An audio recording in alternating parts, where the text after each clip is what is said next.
श्री शिवाय नमस्तुभ्यम।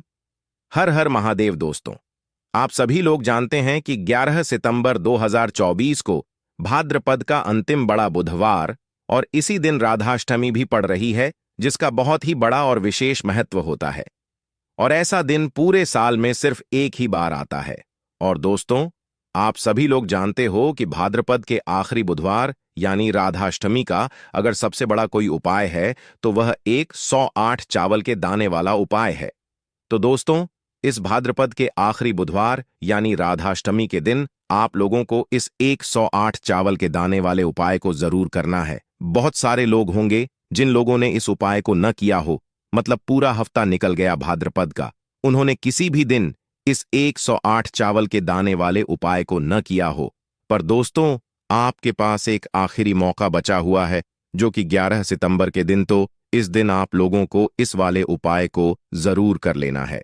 भले ही आपने पूरे महीने भर इस उपाय को न किया हो, पर अगर आपने इस भाद्रपद के आखिरी बुधवार यानी राधाष्टमी के दिन अगर इस वाले उपाय को कर लिया, तो आपको इस उपाय को करने का फल मिलेगा जिसकी आपने कभी कल्पना भी नहीं खड़ी होगी। इसीलिए आप लोग इस वाले उपाय को एक बार जरूर कर लेना, ताकि आप लोगों के हाथ से यह मौका न जा सके और आपको इस उपाय को करने का फल मिल सके। दोस्तों, यह उपाय पंडित जी ने अपनी अभी की ही शिव महापुराण की कथा में बताया है, जिस उपाय को आज हम आपको बहुत अच्छे से समझाने वाले हैं। इस वीडियो को देखने के बाद इस उपाय को समझने के लिए आपको कोई और वीडियो को देखने की जरूरत नहीं पड़ेगी। तो चलिए दोस्तों, उपाय को शुरू करते हैं। देखिए, यह इस भाद्रपद के आखिरी बुधवार यानी राधाष्टमी के दिन यह इतना खास होता है, इतना महत्वपूर्ण होता है। देखा है, कभी कभी बड़े बड़े पूजा पाठ अनुष्ठान से जो मनोकामना पूर्ण नहीं होते, वह भाद्रपद के आखिरी बुधवार यानी राधाष्टमी के दिन इस छोटे से उपाय को करने से ही आपकी मनोकामना पूर्ण हो जाती है। और बहुत सारे लोगों ने इस उपाय को किया भी है और उनको इस उपाय को करने का फल भी जरूर मिला है। अगर आप लोग भी इस उपाय को करना चाहते हैं, तो आप इस उपाय को पहले अच्छे से समझ लेना, सुन लेना, उसके बाद करना। आपको इस उपाय का फल जरूर मिलेगा। और इस उपाय को कर लेने से आपके घर में चाहे किसी भी प्रकार की दुख और समस्या क्यों न चल रही हो, आपको उसका का कारण भी नहीं पता है कि भाई यह समस्या किस कारण से चल रही है। उसका कुछ भी कारण हो सकता है, जैसे पितृ दोष हो सकता है या किसी भी तरह का मंगल दोष भी हो सकता है। तो इस दिन आप लोगों को यह वाला उपाय कर लेना है। यह एक ऐसा उपाय है जिस उपाय को अगर किसी विशेष दिन पर किया जाए तो भाई उस विशेष दिन का जो है वह तो हमें मिलता ही मिलता है, पर हमने उस दिन पर इस उपाय को किया है तो हमें उससे भी बड़ा फल मिलता है, और फल बहुत जल्दी मिलता है, क्योंकि आप इस उपाय को बहुत ही बड़े और विशेष दिन पर कर रहे हो। तो चलिए, अब उपाय के बारे में बात करते हैं, लेकिन उससे पहले आप लोगों को यह जानना आवश्यक है कि आखिर यह उपाय के समय करना है, किसको करना है और कैसे करना है। तो चलिए हम आगे आपको वीडियो में एक एक करके बता देते हैं। लेकिन उससे पहले अगर आप लोग हमारे चैनल एस्ट्रो सच पर नए हैं तो हमारे चैनल को सब्सक्राइब कर लेना, और इस वीडियो को लाइक करके कमेंट बॉक्स में श्री शिवाय नमस्तुभ्यम ओम नम शिवाय जरूर टाइप कर देना। तो दोस्तों, इस 108 चावल के दाने वाले उपाय को हमें इस भाद्रपद के आखिरी बुधवार यानी राधाष्टमी के दिन कैसे करना है, किसको करना है, किस समय करना है और कहां पर करना है, ये सारे सवालों के जवाब आपको इस वीडियो में मिल जाएंगे। और जो यह वीडियो देखेगा भाई, उसको 108 चावल के दाने वाला उपाय जरूर करना चाहिए, क्योंकि इस दिन एक चावल के दाने का भी बहुत ही बड़ा और विशेष महत्व होता है।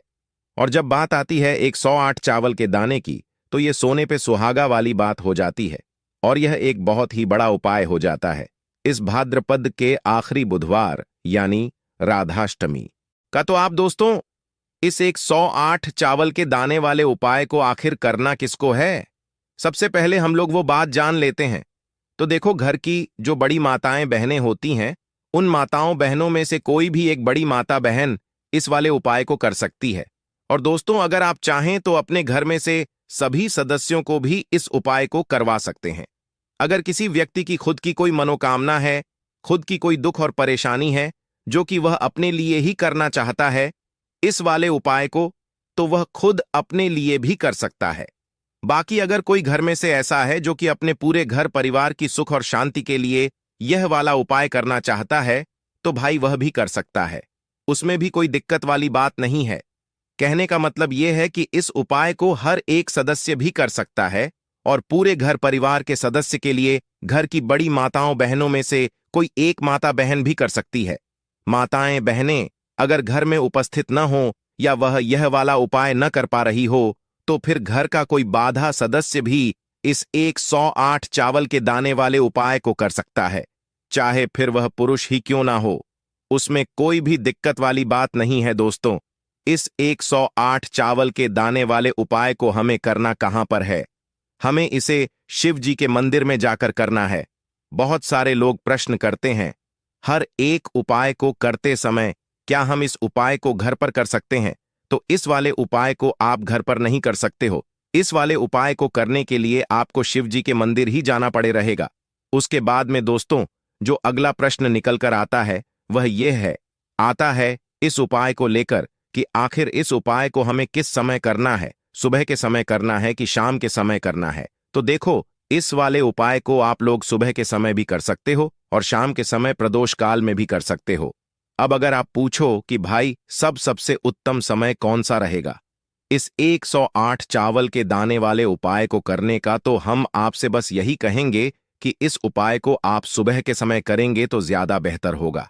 बाकी अगर प्रदोष काल शाम के समय भी करेंगे तो भी अच्छा होगा, उसमें कोई भी दिक्कत वाली बात नहीं है। तो आप दोस्तों जो अगली सबसे बड़ी और महत्वपूर्ण बात आती है वह यह आती है कि सुबह अगर हम उपाय को करेंगे तो हमें कितने बजे से लेकर कितने बजे तक के बीच में करना है, और शाम के समय प्रदोष काल में करेंगे तो हमें कितने बजे से लेकर कितने बजे के बीच में करना है। तो देखो, सुबह जितनी जल्दी हो सके आप उपाय को करने की कोशिश करना। बाकी अगर किसी कारणवश लेट भी हो जाओ, थोड़ी देर भी हो जाए, तो 10 या 11 बजे तक भी आप उपाय कर लेना, पर 12 बजे से ज्यादा देरी ना हो, ठीक है? इस बात का ध्यान रखना। उसके बाद में दोस्तों अगर शाम के समय प्रदोष काल की बात करें, प्रदोष काल का जो समय है होता है वह शाम के 6 बजे से शुरू हो जाता है। मतलब शाम के 6 बजे से लेकर 7 बजे के बीच का जो समय होता है यह समय प्रदोष काल का समय होता है। पर अभी जो मौसम चल रहा है इस मौसम में जो है शाम बहुत देरी से होती है, तो आप इस उपाय को 7 या 8 बजे के बीच में भी कर सकते हो। मतलब शाम के 6 बजे से रात 8 बजे के बीच में आप कभी भी इस वाले उपाय को कर सकते हो, उसमें कोई भी दिक्कत वाली बात नहीं है। अब दोस्तों यहां पर इस उपाय को लेकर एक और सबसे बड़ी बात यह निकल कर आती है कि इस 108 चावल के दानों को हमें लेना कहां से होता है और हमें इस उपाय को करने के साथ में क्या और कुछ भी सामग्री ऐसी होती है जो शिव जी के मंदिर लेकर जाने पर देखती है। तो देखो यहां पर हम आपको बता दें।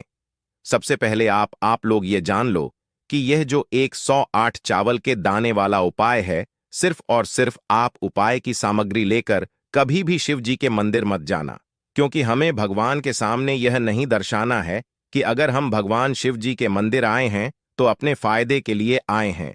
तो इसलिए जो भी पूजन सामग्री है, उपाय सामग्री है, 108 चावल के दाने, इसके साथ में आपको पूजन सामग्री भी जरूर लेकर जाना है। देखो, अगर सुबह के समय उपाय कर रहे हो तो सीधी सी बात है, 1 लोटा जल तो आप लेकर जाओगे ही जाओगे। वहीं 1 लोटा जल अगर मिट्टी का जल हो तो बहुत अच्छा रहेगा। मिट्टी का जल कैसे बनाया जाता है इसके लिए हमने पहले से बहुत सारी वीडियो बना दी है आपके पास। इस दिन एक आखिरी मौका रहेगा मिट्टी का जल शिव जी पर चढ़ाने का और उपाय को करने का। बहुत बड़ा आपको इस दिन फल मिलेगा। तो इसलिए इस दिन हो सके तो भाई मिट्टी का जल चढ़ाना, तो अपने 8 में कम से कम 1 लोटा जल तो आपको लेकर जाना ही जाना है। अगर मिट्टी का जल नहीं है तो घर का जल भी आप इस्तेमाल कर सकते हो। इसके अलावा जो भी पूजन सामग्री है, देखो 108 चावल के दाने यह अलग आपके रहेंगे और जो आपकी पूजन सामग्री रहेगी वो अलग रहेगी। पूजन सामग्री में आप जो भी चीज लेकर जाना चाहे वो लेकर जा सकते हैं, उसमें कोई भी गत वाली बात नहीं है। वहीं अगर हम बात करें शाम के समय की, तो शाम के समय शिव जी पर जल नहीं चढ़ता है। इसीलिए शाम के समय आप लोग एक दीपक तैयार कर लें जो कि गोलबंदी का आटे का शुद्ध देसी गाय का घी का होगा, है ना? इस बात का आप लोगों को ध्यान रखना है। और इस दीपक को आपको घर से जलाकर नहीं लेकर जाना है, भगवान शिव जी के मंदिर में जाकर ही जलाना है। इस बात का भी आप लोगों को ध्यान रखना है।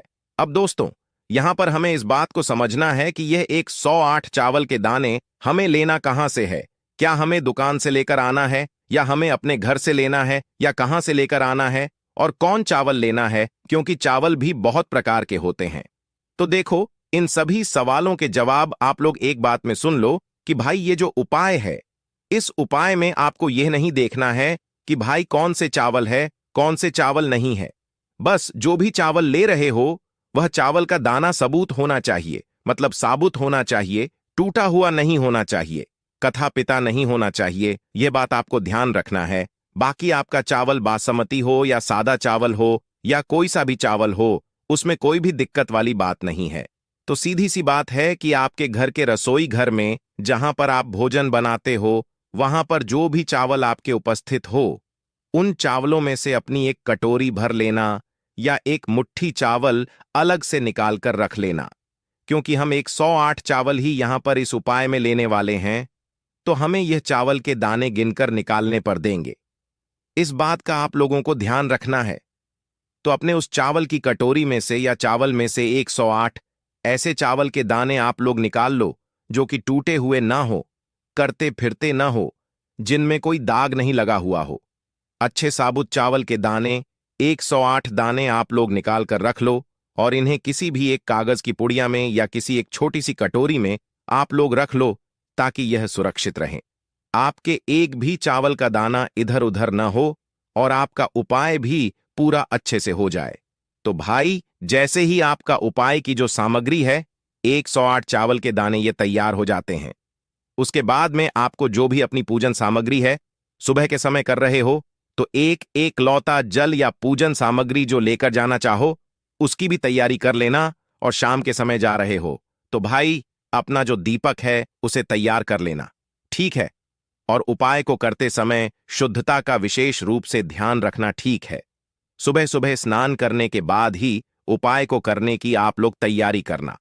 उसके बाद अगर शाम के समय की बात करें, तो शाम के समय आपको स्नान करने की जरूरत नहीं है, पर शुद्धता का ध्यान रखना है। आपको स्नान तो नहीं करेंगे, आप हाथ मुंह धोकर भी इस वाले उपाय को शाम के समय प्रदोष काल में कर सकते हैं। इसमें कोई दिक्कत वाली बात नहीं है। तो आप अपने उपाय की पूरी सामग्री तैयार करके आपके पास ही में जो आपका शिव मंदिर हो, वहां पर पहुंच जाइए। सबसे पहले शिव मंदिर में जाकर आप लोगों को उपाय नहीं करना है, पहले भगवान के दर्शन करना है, भगवान से आशीर्वाद प्राप्त करना है। फिर शिव जी की शिवलिंग के पास में आना है। शिवलिंग के पास में आने के बाद आप जो पूजन सामग्री लेकर आए हुए हैं, जैसे कि सुबह गए हुए होंगे, तो एक जल और जो भी पूजन सामग्री लेकर आए हैं, आप उनसे भगवान शिव जी की पूजा कीजिए। सबसे पहले तो एक लोटा जल ही चढ़ेगा, उसके बाद में आपकी पूजन सामग्री रहेगी। उसके बाद में अगर दोस्तों शाम के समय अगर आप इस उपाय को कर रहे हो, तो अपने साथ में कम से कम एक जो दीपक है गोल बाती का, जो आप अपने साथ में लेकर गए हो, उस दीपक को मंदिर में जाकर अपनी माचिस से जलाना है और उस दीपक को शिवलिंग के पास में रखना है, ठीक है। इस दीपक को रखने के बाद ही आप लोगों को अपना यह वाला उपाय शुरू करना है। और दीपक को ज्यादा पास में मत रखना, वैसे भी गर्मी पड़ रही है, भगवान शिव जी को आंच नहीं लगनी चाहिए, है ना। तो भाई, जैसे ही आपकी पूजा अर्चना हो जाती है, आप भगवान शिव जी को प्रसन्न कर लेते हैं, उसके बाद में शिवलिंग के पास ही में कहीं पर बैठ जाइए, सामने या आसपास जिस जगह पर आपको बैठना हो वहां पर बैठ जाइए, और अपने वह 108 चावल के दाने अपने सामने निकाल कर रख लीजिए। क्योंकि आप यहां पर उपाय को यहां पर करने की आपको तैयारी करना है। और इस तरीके से जब आप उपाय करेंगे, पूजन सामग्री करने के बाद, पूजन अर्चना करने के बाद, तो आपको उपाय का फल बहुत जल्दी और बहुत बड़ा होकर मिलेगा। तो अपने 108 चावल के दाने अपने सामने निकाल कर रख लेना। और यह जो उपाय है, यह आपकी सीधे हाथ की हथेली से होगा, इसलिए इस बात का भी विशेष रूप से ध्यान रखना है। तो सीधे हाथ की हथेली का प्रयोग करके ही आप लोग अपना इस वाले उपाय को करना। अपने सामने जो भी आपकी कागज की दिया है, उसको खोलकर रख लो, या कटोरी है तो भाई उसे अपने सामने रख लो, और अपने वह 108 चावल के दाने निकाल लो, ठीक है। उसके बाद में दोस्तों, अब आपको क्या करना है कि शिवलिंग आपके सामने होगी, तो आपने वह 108 चावल के दाने एक एक करके आपको शिव जी के शिवलिंग के ऊपर चढ़ाना है। कहां पर चढ़ाना है? शिवलिंग के ऊपर चढ़ाना है और कहीं पर भी नहीं चढ़ाना है। आपको अपनी हथेली से तो शिवलिंग के ऊपर चढ़ना है। भले ही फिर वो अपने आप जल आधारित पर गिर जाए या मतलब वहीं पर गिर जाए, उसमें कोई दिक्कत वाली बात नहीं है। पर आप चढ़ाव शिवलिंग के ऊपर ही तो आपको क्या करना है? अपना पहला चावल का दाना उठाना है, श्री शिवाय नम अस्तु उद्यम बोलना है और शिवलिंग पर चढ़ा देना है। इसी तरीके से दूसरा चावल का दाना उठा है, शिवलिंग पर चढ़ खाना है और मंत्र बोल देना है। और फिर तीसरा चावल का दाना उठाना है, श्री शिवाय नमस्तुभ्यम बोलना है और चढ़ा देना है। इसी प्रकार से आपको पूरे 108 चावल के दाने एक एक करके शिव जी के शिवलिंग के ऊपर चढ़ाना है और भगवान से प्रार्थना करते जाना है। मतलब प्रार्थना तो आपको आखिरी में करना है, पर हर एक चावल के दाने को चढ़ाते समय श्री शिवाय नमस्तुभ्यम जरूर बोलना है। उसके बाद ही में यह चावल का दाना शिवलिंग के ऊपर आपको चढ़ाना है। जैसे ही आपके 108 चावल के दाने शिवलिंग के ऊपर चढ़ जाते हैं, तो भाई उसके बाद में आपको क्या करना है? भगवान से अपनी मनोकामना बोलना है। मनोकामना भी कब बोलना है? जब आपका 108 चावल का दाना आपके सीधे हाथ की हथेली में हो और आप उसे चढ़ाने के लिए जा रहे हो। श्री शिवाय नमस्तुभ्यम बोलकर उस आखिरी चावल के दाने को शिवलिंग के ऊपर चढ़ा देना और भगवान से फिर अपनी मनोकामना बोल देना।